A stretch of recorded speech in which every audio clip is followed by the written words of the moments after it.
Well, no doubt a lot of you have places to be and things to get to, so we'll go ahead and get started. I'd like to welcome everybody this evening to our next episode in our Builder series of Enercept U Presents.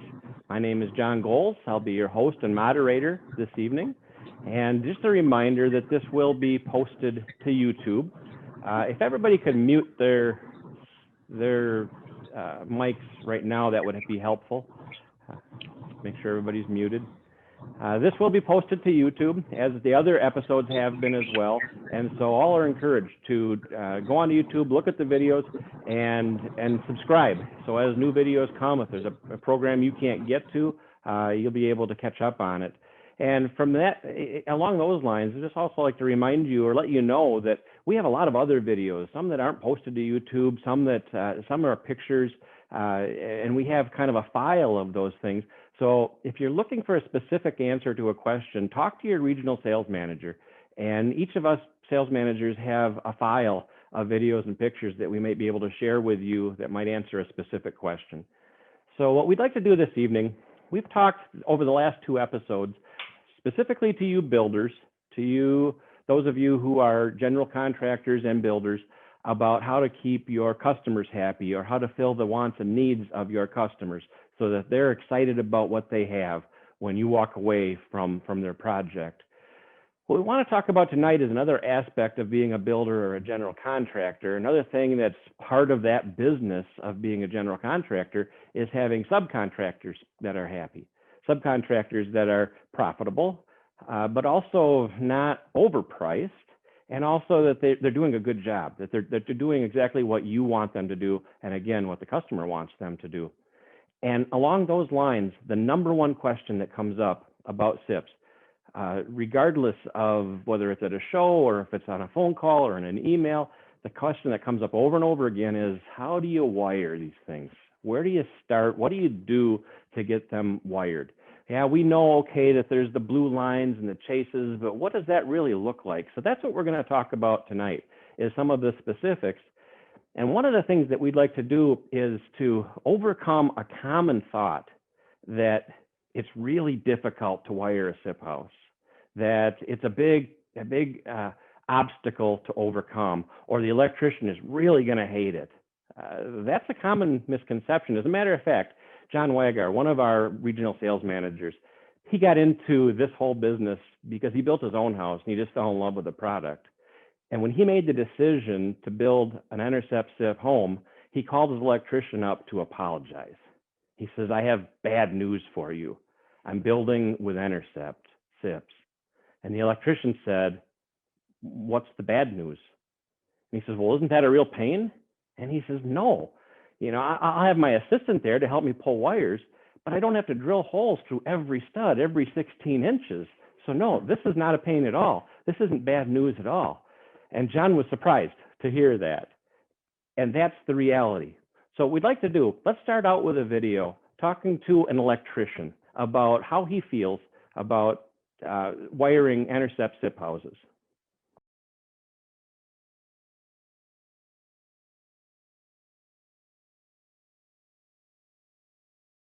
Looking back at this this process and having going from that initial phase of, I would say, somewhat reluctant or fearful, but at the same time looking for work and wanting to find new ways to expand my business, grow my business, to stay in business. SIPs happens to be something that is available right now, and I had an opportunity.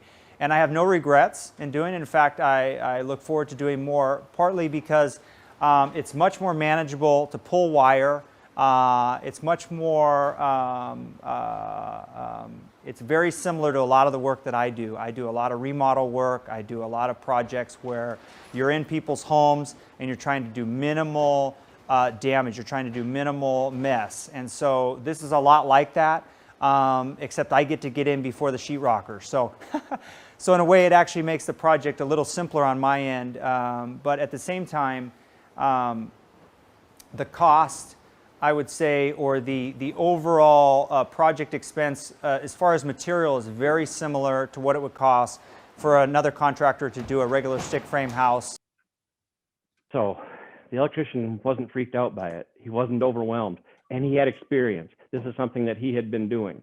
As he mentioned, there was it fit into his wheelhouse. He was used to doing projects where he pulled wires. And the interesting thing with Romex, we often think when we have a conduit or a chase, and that's what we have in our panels is a chase. We often think of pulling wires, always using a fish tape and pulling wires. But with Romex, it's rigid enough that you can generally push it from outlet to outlet or location to location. And so this electrician kind of summed it up very well, saying it was a little learning curve, but it wasn't more difficult, and it didn't create a problem for him at all. So that's encouraging. That's a nice starting point. Now, we're not going to have time to go through all the nuts and bolts of how to wire a house this evening, but we're going to cover about 3 things. You might notice our set's a little different than it usually is tonight. This is set up for a demonstration I'm going to do a little bit later. But first of all, let's talk about how that electrician, when he walks on, some of the individual things that he's going to want to be dealing with.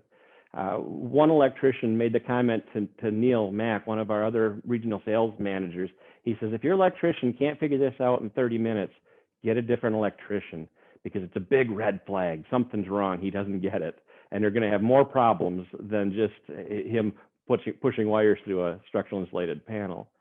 So let's talk about one of the specifics that electricians need to understand how to do. How do we get a wire around a corner? Well, let's watch another video and we'll see exactly how this is done.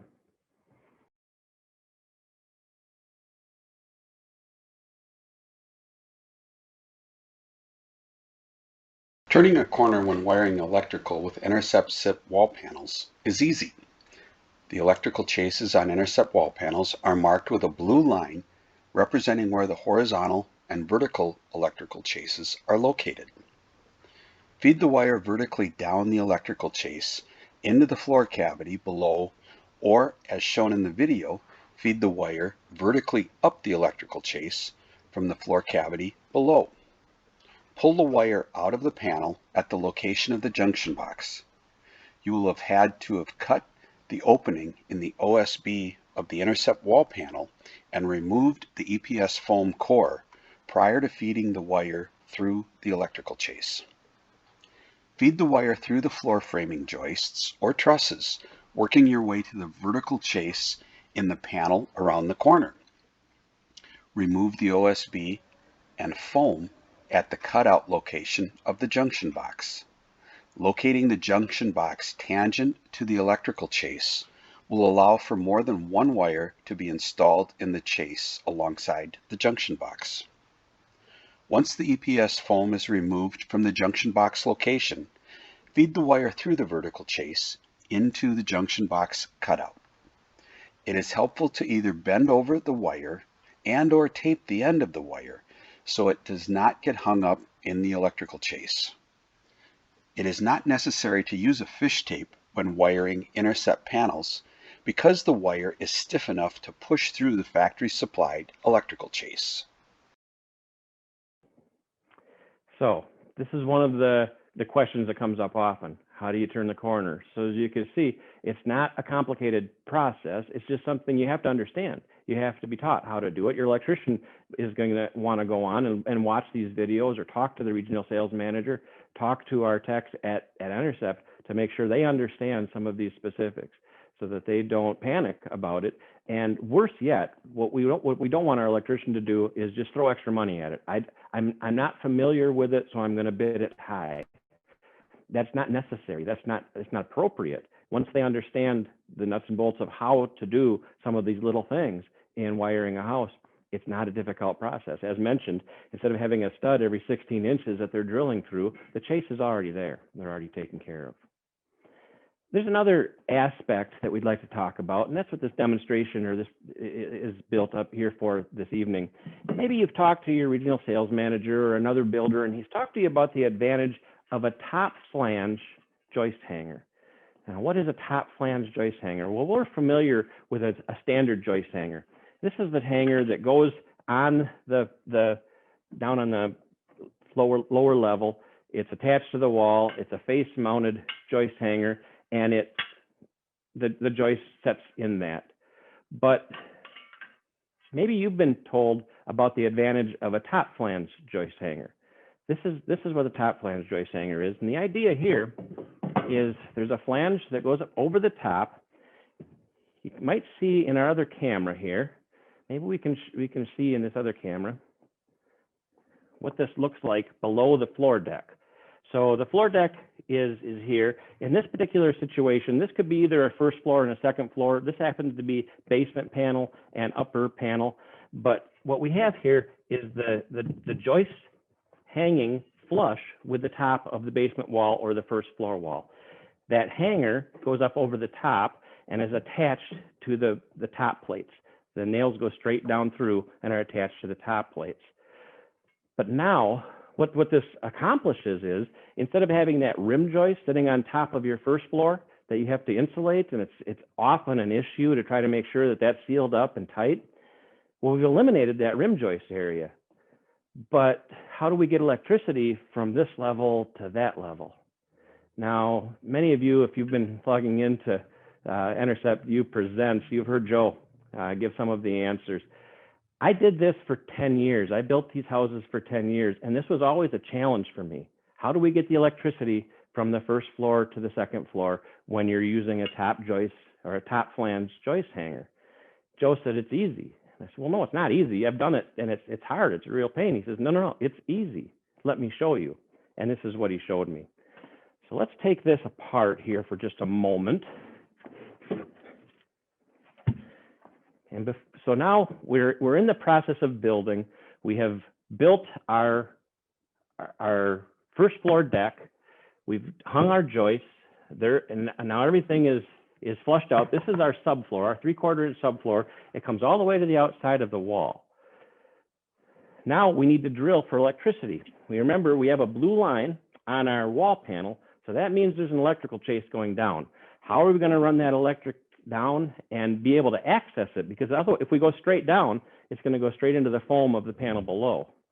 Well, this is a situation where we take our drill, and instead of drilling straight down like we typically would if we were going to go into a basement or into an area that has that rim joist, we set our drill at an angle and we run down. I've already drilled this for the sake of time and noise and making me look good on camera. So I already ran that through, but you see the angle that it ran at instead of going straight down. So now as the drill follows through, it comes out the side of the panel below, and you can see that in the second camera. There's the drill coming through, and now look what happens when we put our wall panel back in place.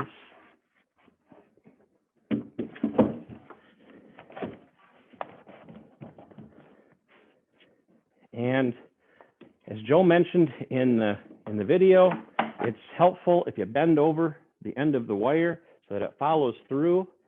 And now we feed it down the chase, and you see it come right out the bottom. It's that simple. It really is that simple. And with this situation, we're up in that cavity. Now this is pretty close, and this is a 9-inch floor joist. Usually you're going to have a 12-inch floor joist and give you a little bit more room. Maybe I should have drilled a little bit of a steeper angle, but it still works. Now we have this cavity below the floor to be able to work with, below the subfloor and in that joist cavity to work with, to run our wires to use as a chase. It really is simple. I did it all kinds of difficult ways, and I've talked to other electricians that complained about it and struggled with it. Let me show you on this other panel. We did the same thing. We drilled at an angle, and instead of coming down from the top, we can also come in from the bottom, and you can see it's feeding in here. Now we could go to this point and have an outlet here or turn that corner, or we can keep going and go right out the top of the panel and go to a roof panel or to the next level or whatever we need. It's that simple. It really is. So checking in with those who have done it and finding out some of these little tricks. This is one that I was taught, and it made things super easy. And it's something that I can share with other people on the job site. So there's another trick. Let's go to one more. How do we go from a panel like this to an interior wall? Well, Joe's going to show us another video.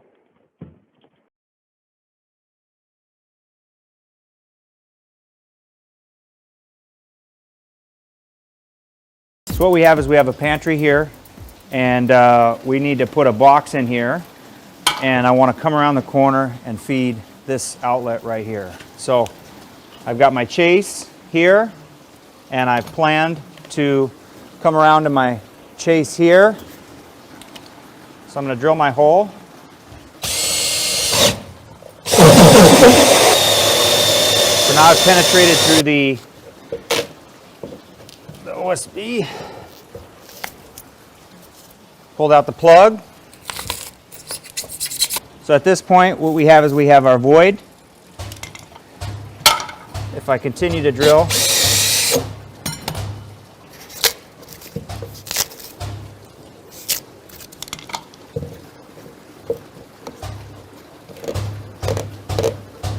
basically we slide our box in. So now I got to get the wire from here to the outlet.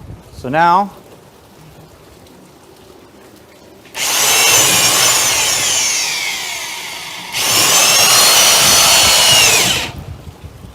I've also got a wall here, and then these stick frames.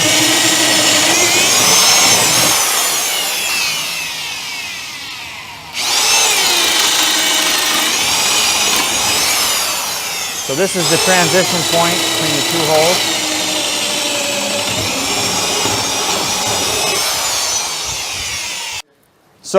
So now we, in any SIP wall, you're going to transition from the SIP to a stick frame, and here's how I have resolved doing that issue. So I take a fish stick, which you can buy anywhere, and you take string, which you can pick up at any electrical supply house. I stick that through to my hole here, and then I've made a hook. And what I do at this point,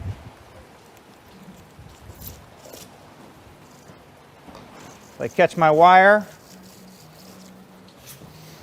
I reach through, I catch my wire,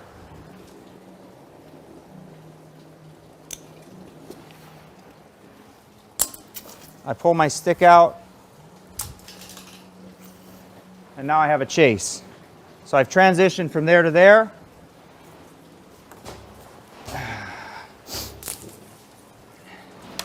Tie this on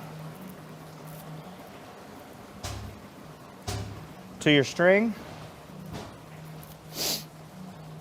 Throw a little tape on there for good measure.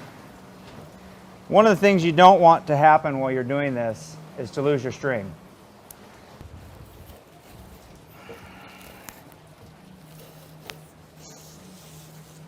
All right. Using the existing hole and knowing that there's an existing hole there, I match it up, bring my wire into the box, and you've made the transition to the corner. All right. So sorry about the technical difficulties. It's bound to happen. And tonight it all hit. So as I mentioned, those are a couple of the big things that electricians need to know. How do we get into an interior wall? How do we get around a corner? Those are a couple of the things that come up constantly. What do we do? How do we accomplish those things? And so those are videos that are available to the public. We can make them available to your electrician. We can talk him through that. And as a builder or a general contractor, these are things that you want him to understand early in the process so that he makes it as easy on himself as possible. So that's the end of our technical part, and we went a little bit overtime on that this evening. So let's turn it over to the Ask Mandy questions. Do we have some questions, Mandy? We did. Joe, you have something? Yes, I do. In looking at the comments, can you hear me now, John? No? Everybody else could hear me when I was talking before, but apparently John, when I kick in, John's not able to hear. So what ended up happening with— now I can. All right. So what ended up happening with our videos, I apologize for that.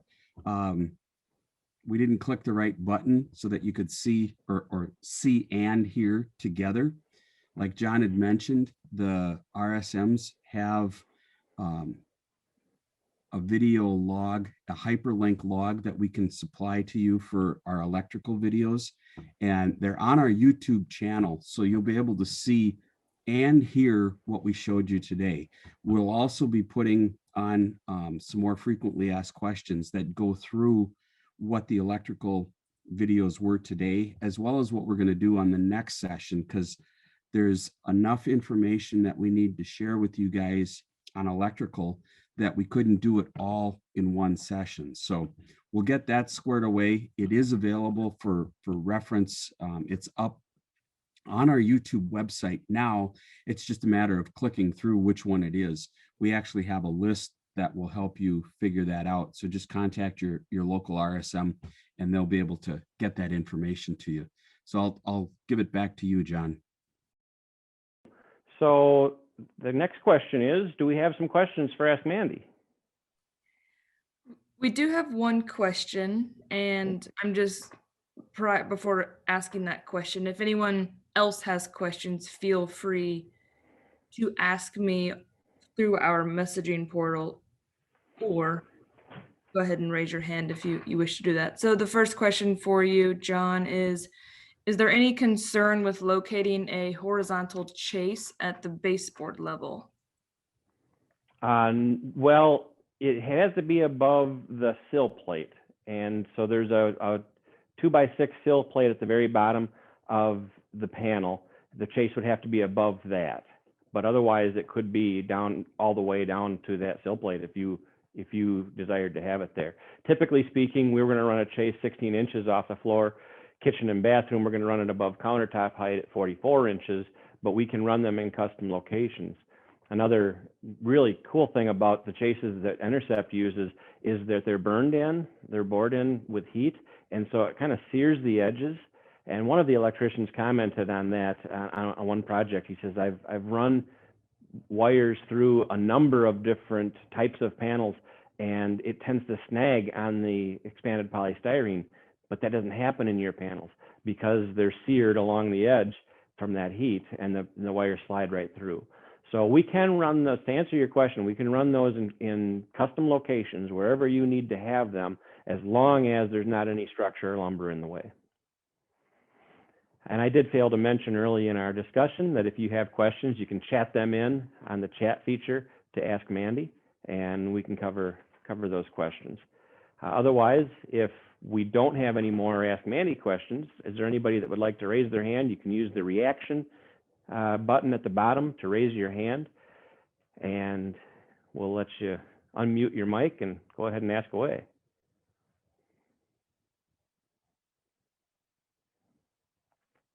Well, if there aren't any questions this evening. In the meantime, there are two questions that I'll ask Okay. on behalf of two other people. Okay. Would like suggestions on wiring up through the slab into the wall panels. Good question. So that's always a trick. You don't have the basement to drop your wires down into and run underneath. So this is something that needs to be laid out in advance. And typically speaking, they lay that in conduit, and the conduit comes up into the location of the wall. Now, it can be the exterior wall. You're going to probably want this on some interior walls as well, where you're going to have electricity come up when you're dealing with a slab. So the conduit is going to, or the shielding of some type is going to come up straight up through, and then you don't have to have it all the way up to the 16-inch point. It just has to come up into the panel so we can locate the wires. So now there's two different ways you can deal with that when you're setting panels. If the conduit comes up into the horizontal chase, you can simply set your panel over it and it will cut its way through. I did one like that in Osseo, Wisconsin, where the pipes were coming up through, and we would just take the panels and put a piece of tape over the top of the conduit and slide the panel right over, and it opened it right up. The other option is for you to locate it, much like we do when we're building panels over a basement. When we're building panels over a basement, one of the things that we do is we measure over when we get to the panel to find out where the chase is, and then we drill down through the base through the sill plate into the basement. Well, in this case, you might measure over to where that conduit is and drill up into the panel, and you would only have to drill up 16 inches to the horizontal chase, and take a drill bit and drill up. So now that's open to that conduit that's coming up through the floor. So it does take some planning, and things do need to be laid out when it comes to building slab on grade, but it's something we do often, and it's not a difficult thing to do. Another option, another really handy thing to do when you're building slab on grade, we talked about going around corners by dropping down below, going around and coming back up. Well, you can't do that when you're building slab on grade. So while you're building your structure, I have always found it the easiest to, when you get to your chases on the corners, run a piece of wire of Romex, at least one or maybe two strands, about 4 feet both directions as you're putting the walls together. And now when your electrician gets there, he opens up the outlet, and there's already a wire there. He's already gotten around the corner. He doesn't have to fish a wire around and deal with that. It's simple to do while you're building, just to run the wire both directions and have that taken care of for you. Next question.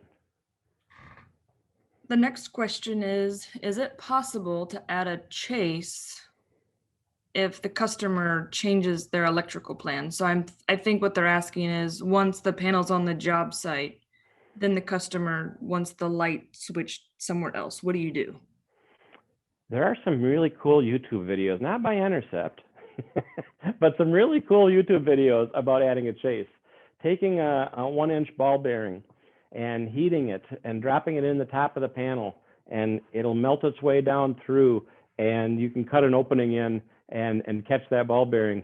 Go on and watch some of those videos. They're pretty cool. I've never done it, but that can be done. Joe, you have a comment on that? Yes. The EPS core that we make our panels out of is flammable. We have a flame retardant that's added to the material to resist that fire side of things. So if a flame source or a heat source is added to the panels and kept there, the foam can burn. The trick to doing that, when you see the guys on YouTube drop the ball bearing down, it has to be hot enough to melt the polystyrene EPS core, but not hot enough, 400 degrees, to start it on fire. I've had cases where we've gotten to sell additional material because they've managed to burn the walls down trying this methodology. So it's a new sales technique. I don't know that, I haven't tried it like Jon. I would suggest that before you do that, Jon, grab your drill bit again, that extendo one that you had. Electricians have a remodeler's bit that looks something very similar to that.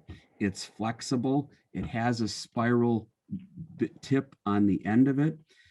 Depending on how far you have to go down with that chase, I'd suggest this methodology prior to dropping the ball bearing down. But there are a number of videos on YouTube. It does work.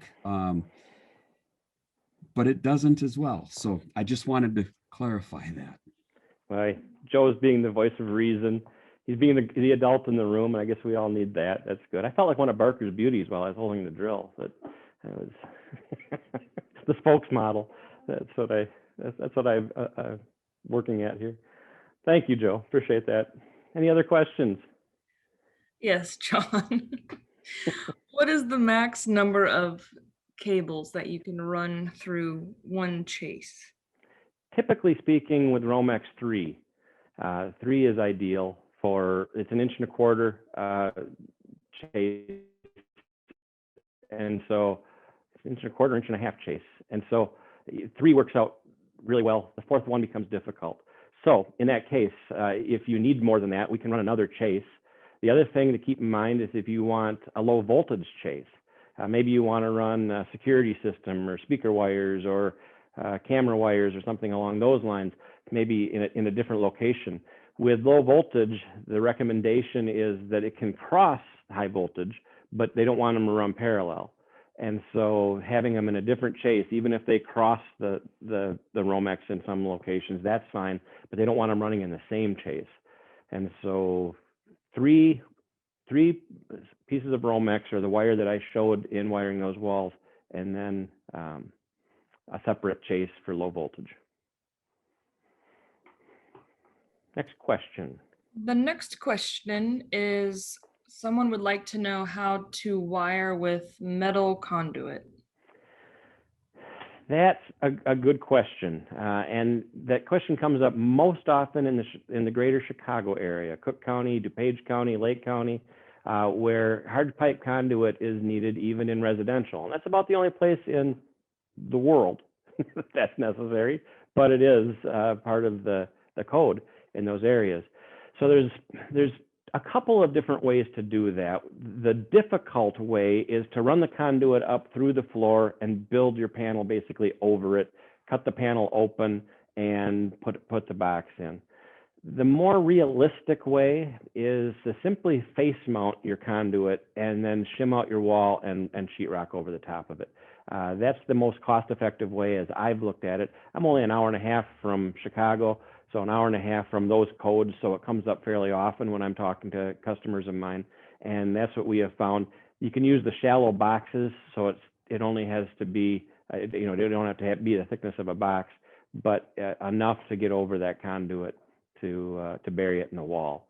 It's an extra step, but any way you look at it, using conduit, hard pipe conduit, is going to be an extra step, an extra expense. And so it's something that just a hoop that needs to be jumped through when that's what the code officials insist on. Now, that said, we did a project in Inglewood, Lake County, Illinois, where they have a conduit code, but they asked for a variance. And the code officials looked at our panels and they said, well, it's very evident that this is designed to be used with Romex, and they gave them a variance. So it's something you can check on with your project as well. That's the only time I've seen that done, but it wasn't very long ago, and I have the letter. So it's something that I hope can be more common in the future. Next question. I have a couple more. And so the next question is, what is to do an additional chase, is there a charge for that? And is it by lineal foot or per chase?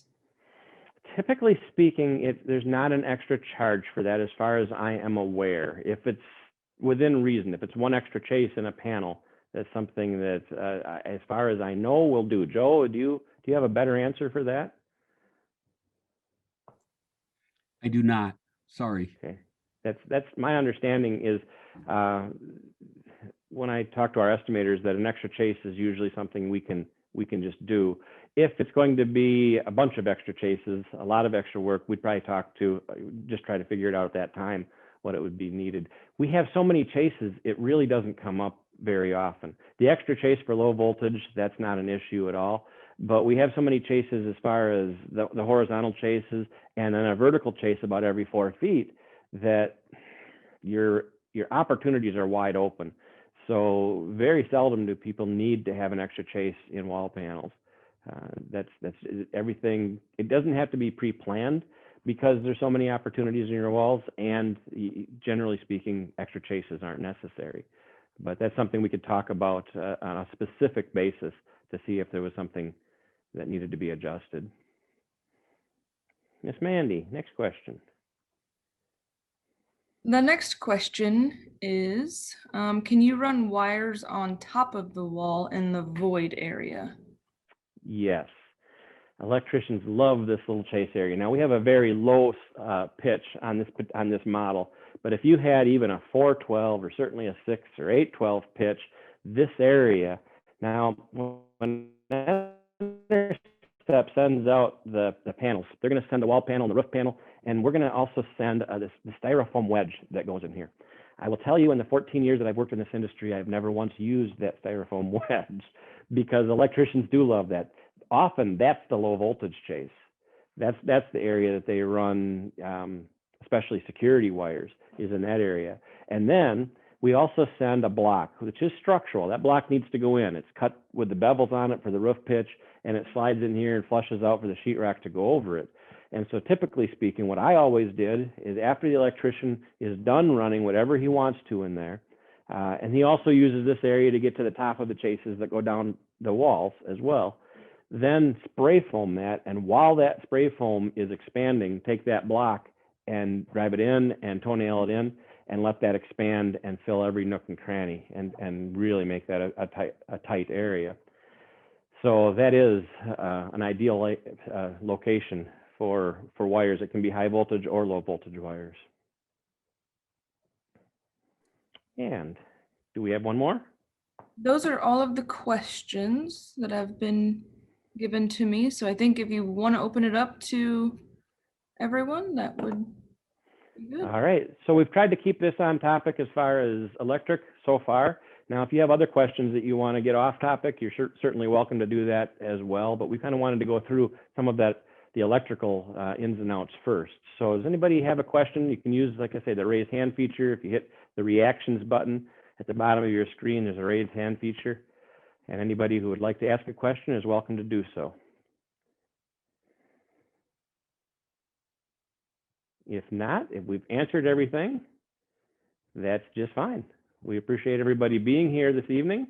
Like I say, I know you have other places you can be.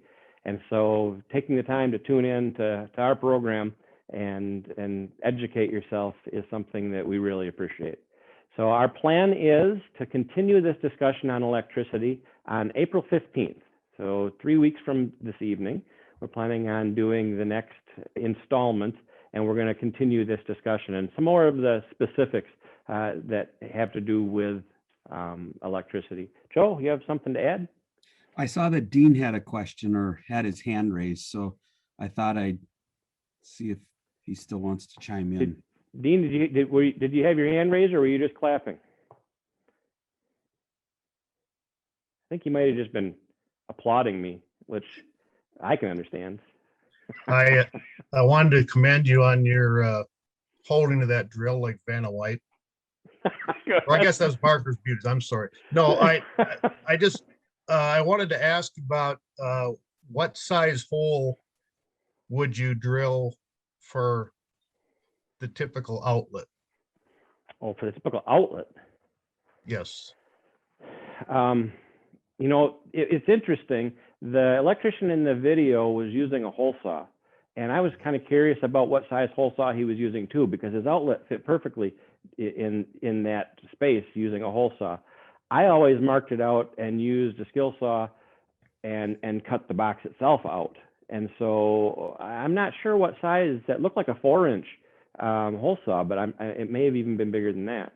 So that's something we'd have to determine.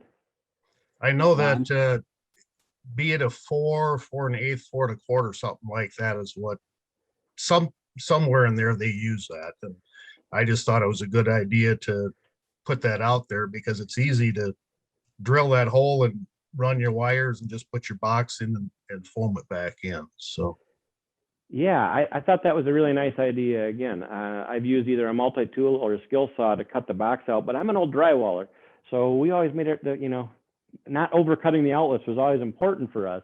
But in that situation, he cut that, slid the box in, and the ears, the tabs on the box hit beautifully on the OSB. So that worked out really slick. Joe, you have a comment? I believe it's a 4-inch diameter hole saw that Okay. he's using for that on the boxes, but I'd have to double check that.